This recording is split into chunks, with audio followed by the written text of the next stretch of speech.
Hi, this is Dr. Gregory Sadler. I'm a professor of philosophy and the president and founder of an educational consulting company called Reason.io, where we put philosophy into practice. I've studied and taught philosophy for over 20 years, and I find that many people run into difficulties reading classic philosophical texts. Sometimes it's the way things are said or how the text is structured. But the concepts themselves are not always that complicated, and that's where I come in. To help students and lifelong learners, I've been producing longer lecture videos and posting them to YouTube. Many viewers say they find them useful. What you're currently watching is part of a new series of shorter videos, each of them focused on one core concept from an important philosophical text. I hope you find it useful as well. When we are looking at the emotion of anger, is it possible to divide it into several different distinctive types? So this is the question that Thomas Aquinas is considering in Article 8 of question 46 of the Summa Theologiae Prima Secundae. And there's a long background behind this. You see him mentioning a number of names in this article, beginning with, the philosopher, Aristotle, but he also brings up, Gregory the Great, author of Moralia on Job, Gregory of Nyssa, John Damscene, Cicero. There's a number of different big thinkers out there worried about anger and trying to distinguish different types, or species, the word we get species from. So how do we, in fact, divide it up? And it's very interesting. I'll point out, too, there's a little bit of trivia that Thomas, you can bet that he's going to try his hardest to incorporate Aristotle. Aristotle actually distinguishes 4 different kinds, 5 if we count the Eudemian ethics of anger. Thomas is going to read Aristotle as essentially talking about 3 distinct kinds because he's lumping 2 of them in together. So if we look at the initial arguments, as every article in the Summa begins with, he says that it seems that John Damscene has incorrectly distinguished 3 types of anger. And we can translate these Latin words in a lot of different ways. Fel, maniam, furorum, right? So we have, we could translate this as wrath, ill will, and rancor. And what we're going to see is that the words aren't that important. What really is important is the function of these different types. And he says that the members of a class are not distinguished from each other on an accidental basis, right? Secundum aliquod accidens, right? But the 3 types are only accidentally distinct. The first reaction of anger is called wrath. Enduring anger that's permanens in the Latin, is called ill will, mania. When it seeks an opportunity for revenge, vindictum, right, then it is rancor. And so the argument here is, well, they're not really distinctive types, they're just distinctive, we could say maybe modes or ways in which anger is manifesting itself. So that's one argument. The next one is even more terminological, right? And it's playing off of both Greek and Latin. So he's saying, look, Cicero and John Damscene are not actually on the same page as we'd want them to be. So Cicero says that irascibility is called thumosis in Greek, a kind of anger that intermittently flares up and subsides. And this is in the course of the Tusculan Disputations where he's discussing it, right? John Damscene, however, holds that thumosis and rancor are the same thing. Therefore, rancor does not persist in its search for revenge, but after a time dies down. So this is kind of an issue as well, right? Where does this thumos or thumosis actually fit in? Now we're getting more terms thrown into the mix. And then finally, here we get a different threefold distinction. This one is very interesting, right? Because Gregory the Great, in his Moralia on Job, so this is a commentary on Job in the moral sense, he's going to talk a lot about moral matters. and he suggests that there's 3 degrees of anger.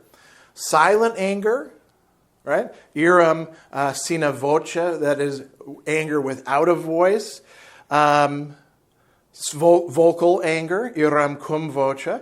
And finally, outspoken or expressive anger, iram cum verbo expresso, right? So it's being quiet, but being angry, saying something, and then actually saying something that somebody's about to hear. And what does he correlate this to? Well, in the Sermon on the Mount in Matthew, Jesus says, there's 3 different things that have to do with anger. If you're angry with your brother, then you're liable to the judgment. And then there's this, if you say this word, raka, to your brother, if you call your brother you fool, then, each one is a little bit more serious. So he says, whoever is angry with his brother, this is silent anger, right? And then whoever shall say to his brother, raka, indicating anger that's vocal but not fully expressed, right? And then finally, whoever shall say, thou fool, which is a complete statement.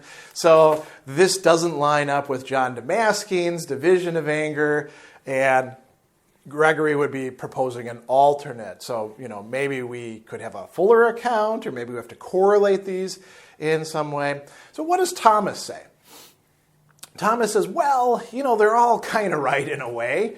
Let's see if we can connect these together.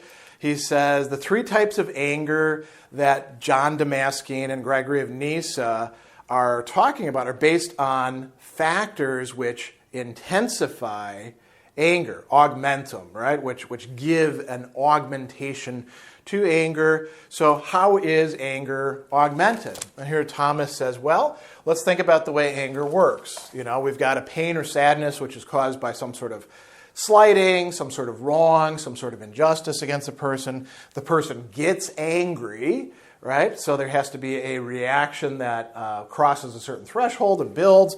Then there is holding on to the anger. He uses the term remembering, it's stuck in the memory. What's stuck in the memory? Not just the feeling of anger, but the pain or the sadness. And finally, what anger is looking for is vengeance or vindication, vindicatio. And so that's the structure of this complex emotion. And Aquinas says, well, you can have an intensification of anger in 3 different ways. You can have it here at the getting angry, you can have it here at the remembering, and you can have it here at the vengeance. And each of these changes the kind of anger that we're dealing with. So he says, the first is the ease of the reaction, right? Some people get angry too quickly, and this is called wrath, fel, because it is easily aroused. Now, is there a good lexical argument there? I don't think so, but he's distinguishing it, right? So some people are wrathful because they get angry too easily, they jump to conclusions and stuff like that. Then he says, in terms of the distress, which, the sadness or pain, which leads to anger and is long remembered. So the sadness or pain is a feeling that results at a moment, and then you hold on to it for a long time. Third, on the part of the object desired by the angry person, vengeance, right? So, the second we call ill will, mania, or you could say holding on to anger. And then finally we have furor, right? The word that we actually get fury from. Rancor is a good way of translating that. The desire to inflict revenge on the other person. He says this is a function of that which is never satisfied until punishment has been inflicted. And then he brings in Aristotle, and he says Aristotle actually talks about these 3 types. Aristotle will actually call these vices of anger. We have the choleric, the akutos, the people who get angry too quickly. The hotheads is another great way of translating it, or quick-tempered, right? And then others he calls bitter, amaros, in Greek pikros.